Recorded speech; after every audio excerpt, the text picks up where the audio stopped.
This video is for scheduling the specific VIP posts into the VIP page. So for this, you'll go into the Google document titled VIP posts, and you'll go to whatever the tab is for. The first one is for Mystery Monday.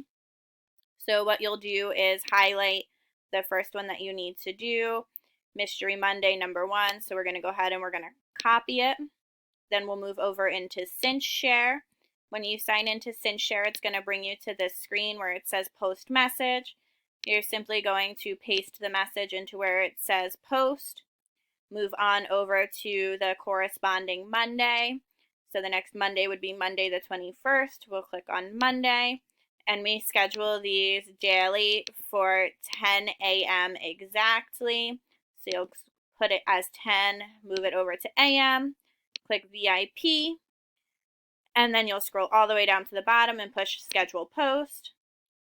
And then you can go back over to the VIP list, copy and paste the second one, copy, paste it in, and this would be scheduled for the following Monday.